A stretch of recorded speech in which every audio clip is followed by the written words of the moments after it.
It's backfired. Harry boycotted to the core for using Diana's legacy to jump on another bandwagon.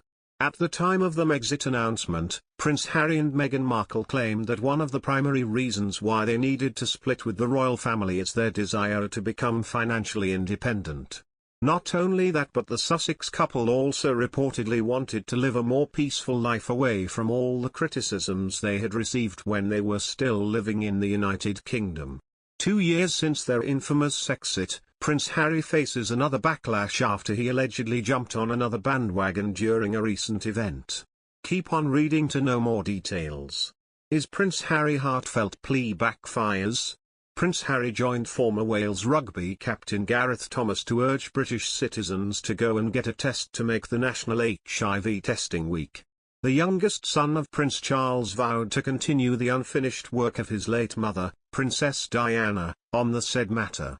Though Prince Harry appears to have a clear intention when he said he would continue the work of his mom, royal followers were quick to lambaste the Duke of Sussex on his most recent intervention. Some even suggested that it was another attempt to grab the attention of the public since he and Meghan Markle stepped back as working members of the royal family. One netizen penned, "Another day, another bandwagon." Meanwhile, @Zarandal Prince asked, breaks his silence? For how long? An hour at the most? Could he just not break his silence for at least 10 years this time? He has nothing of value to say. Another Twitter user wrote, "He's wasting his life. Why not make peace with his family and enjoy his super-privileged life with them and his children?"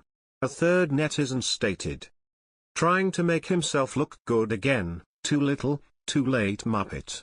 Meanwhile, in last October, Dan Wharton blasted Harry as Prince of Hypocrisy for not writing his resignation letter to Netflix after the international release of the revolting Diana musical.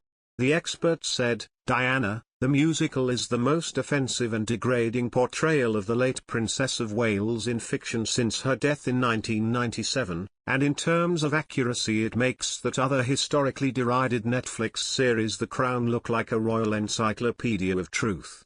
If he fails to speak out against such a horrendous depiction of his mother, then he is tacitly endorsing it. What we know now is that Harry will only exercise the right to try and protect his mother's memory if it suits his political purposes. Hollywood Harry has become the prince of hypocrisy and greed. On Friday, Prince Harry encouraged people to get tested for HIV in his efforts in raising awareness of the disease. The better half of Meghan Markle chatted with Welsh rugby star and close pal Gareth Thomas during a 30-minute video call, which marks the first ever public appearance of the Duke of Sussex since Queen Elizabeth announced that Camilla would be called Queen Consort once Prince Charles takes over the throne and becomes king. Prince Harry shared, "Once you get to meet people and you see the suffering all around the world, I certainly can't turn my back on that. Then, add in the fact my mum's work was unfinished. I feel obligated to try and continue that as much as possible. I could never fill her shoes, you know, especially not in this particular space, because of what she stood for, how vocal and how passionate she was about this issue." The younger brother of Prince William furthered, "It is the converging of all these pieces and trying to finish the job, right? Once you have met so many people, and seen their suffering, especially in Botswana where I have seen it most, there is a way out of it. If we know there is a way out of it, we know there is a solution.